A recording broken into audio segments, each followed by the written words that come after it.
ya saya melihatnya seperti yang tadi disampaikan oleh Prof. Irfan ya, ini memang sesuatu yang tidak ujuk-ujuk ada. Ini sudah lama ada, bahkan saya melihat kalau dari temuan polisi ada misalnya buku-buku atau pedoman-pedoman yang mengacu pada Darul Islam zaman Kartosuwiryo, bisa jadi memang ideologinya mengacu ke sana. Mereka ingin mendirikan sebuah negara berbasiskan agama yang mungkin Kartosuwiryo-nya sudah dihukum ya pada zamannya Presiden Soekarno gitu ya, tapi bukan berarti ideologinya berhenti. Bukan berarti pengikut-pengikut atau pendukung dari ideologi Darul Islam pada saat itu terus hilang begitu saja, tidak. Tapi kan itu berproses.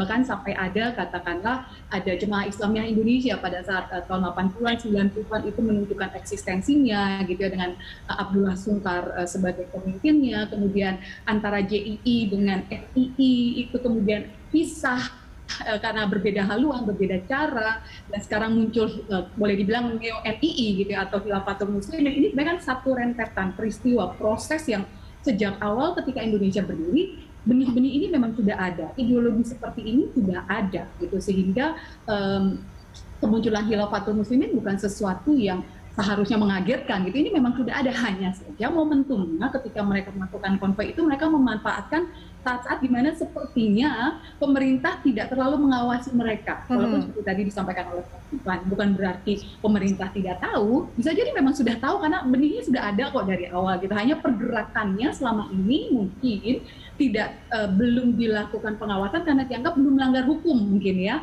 belum ada tindakan-tindakan kekerasan. Kalau JII kan jelas tuh ada aksi teror gitu, ada pengeboman, peledakan berbagai tempat, sementara Khilafatul Muslimin ini tidak sampai melakukan hal itu, walaupun ternyata di dalamnya yaitu tadi penyebaran ideologinya sudah sedemikian besar gitu, sudah sampai katakanlah mereka punya struktur pemerintahan, mereka punya identitas keluarganya, mereka juga sekolah-sekolah, bahkan sistem keuangan yang mengacu pada ideologi mereka. Jadi saya melihatnya itu sebenarnya sudah lama dan sebenarnya harusnya ini tidak lagi mengagetkan gitu. Harus sudah dari awal. Baik, Mbak Eja, jadi pertanyaan simpelnya seperti ini. Kenapa kemudian mereka bisa sebesar sekarang, Mbak? Apakah kemudian langkah-langkah pencegahan atau mungkin pendekatan-pendekatannya kurang efektif begitu dilakukan sampai kemudian mereka memiliki kelompok yang bisa kita katakan ini cukup besar? Ya, dari data disebutnya 14.000 ya Mbak, tapi bisa jadi pendukung ideologinya itu sendiri bisa lebih besar dari itu gitu. Artinya ideologi itu tidak serta-merta terlihat dalam perilaku gitu ya, bisa jadi di pola pikir, bisa jadi mereka menyimpan dalam mindset atau way of life-nya mereka gitu. Nah, kenapa ini menjadi sepertinya besar? Walaupun saya percaya, saya masih berpikir baik, positif bahwa pemerintah sebenarnya tidak membiarkan hal-hal seperti ini ya. Tapi tadi bisa jadi karena dianggap belum melanggar hukum, jadi ada tindakan-tindakan yang sifatnya tindakan menghentikan atau tindakan hukum ya untuk perbuatan mereka. Tapi preventif tadi seperti Mbak Patricia sampaikan, harusnya memang sudah ada tuh buktinya, ada 25 atau 30 kalau tadi Prof. Irfan sampaikan ada sekian banyak sekolah atau pesantren, kok iya tidak kelihatan gitu oleh pemerintah atau Kementerian Pendidikan dan Budaya, ini ada nih, atau Kementerian Agama gitu ya, dan kok tidak ada semacam apa ya, deteksi mungkin ya? Nah, deteksi. Kalau di pendidikan tinggi kan ada tuh semacam akreditasi gitu ya, sekolah-sekolah menengah atau universitas. Nah, pesantren-pesantren kalau misalnya diawasi, dimonitoring setiap berapa tahun sekali, itu kan harusnya terlihat tuh kurikulumnya misalnya. Nah, kalau ya itu di preventifnya mungkin yang selama ini menurut saya ya pemerintah belum terlalu maksimal gitu. Kelihatannya sih seperti itu. Oke, kalau kita bertanya tentang seberapa besar gitu ya, mungkin poin pentingnya begini Mbak, Indonesia ini sebagai satu negara itu sebenarnya sudah banyak dirongrong oleh katakanlah organisasi atau kelompok-kelompok yang memang ingin mengganti ya, baik itu mengganti kepemimpinannya ataupun mengganti ideologinya gitu ya.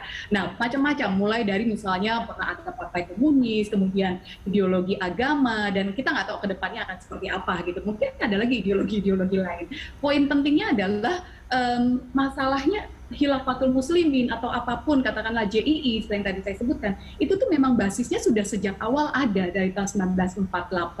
Kartosuwiryo itu memang keinginan untuk mendirikan sebuah negara berbasiskan agama itu sudah ada dari sana gitu, dan ini tidak serta-merta dihilangkan, tidak serta-merta bisa dihapuskan, sehingga apapun bentuknya itu akan selalu ada gitu ya. Artinya namanya, apapun namanya itu akan selalu ada ideologi yang memang niatnya ingin mendirikan sebuah negara berbasiskan agama. Dan itu sebenarnya tidak cuma terjadi di Indonesia gitu ya, banyak negara juga mengalami hal-hal yang sama. Misalnya Thailand, Myanmar, mereka sekarang sedang menghadapi tantangan organisasi atau kelompok-kelompok yang ingin mendirikan negara-negara berbasiskan agama Buddha. Di Hindu juga sama, menginginkan mendirinya negara berbasiskan agama, di India maksudnya ya, ingin mendirikan negara berbasiskan agama Hindu. Nah, di Indonesia tantangannya itu tadi, berbalut seperti kata Prof. Irfan, berbalut agama Islam, kemudian mayoritas penduduk memang beragama Islam, sehingga mudah sekali tuh diradikalisasi atau terradikalisasi.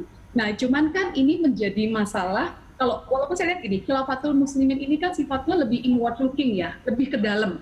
Dia berbeda misalnya dengan gerakan-gerakan yang global khalifat, katakanlah ISIS atau Al-Qaeda dengan segala afiliasinya yang ada di Indonesia, itu berbeda ya.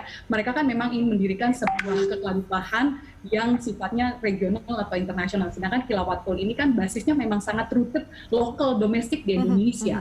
Artinya ini tidak menjadi tantangan internasional mungkin, tapi menjadi tantangan besar sebenarnya untuk Indonesia, atau tantangan untuk pemerintah lebih tepatnya, bahwa selama ini tidak dibersihkan gitu ya, mau sampai kapanpun ya memang akan selalu ada, apapun namanya, apapun sebutan nama kelompoknya gitu ya, tapi ideologinya ada di situ.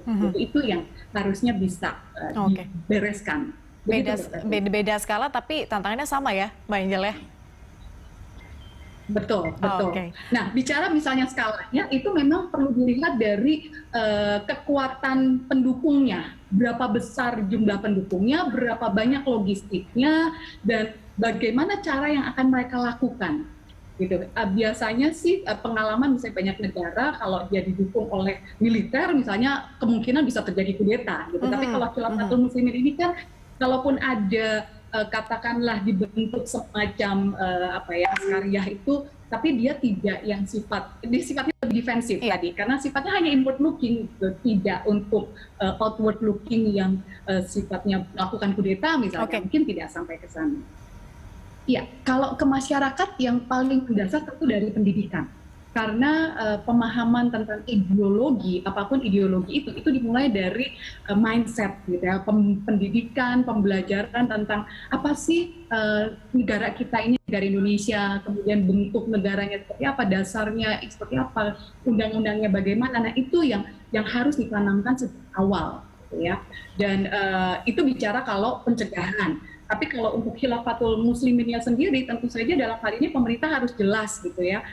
Mungkin memang mereka belum bisa dikategorikan terorisme hari ini gitu ya. Kita nggak tahu ke depannya, kalau ada bukti-bukti kan bisa saja di sana. Tapi paling tidak dengan adanya bukti-bukti bahwa mereka menyebarkan ideologi di luar Pancasila, sistem pendidikan yang tidak mengajarkan Pancasila dan undang-undang serta turunan hukumnya. Nah, ini berarti memang pemerintah harus jelas melakukan tindakan tegas gitu. Jangan sampai ya tadi tidak ada efek jerah juga untuk organisasi yang serupa seperti ini. Jadi tetap harus ada tindakan tegas agar efek jerah, sedangkan untuk pencegahan kepada masyarakat luas jelas melalui pendidikan. Pendidikan agama, pendidikan formal, pendidikan di segala bidang dan di segala lini. Mungkin itu.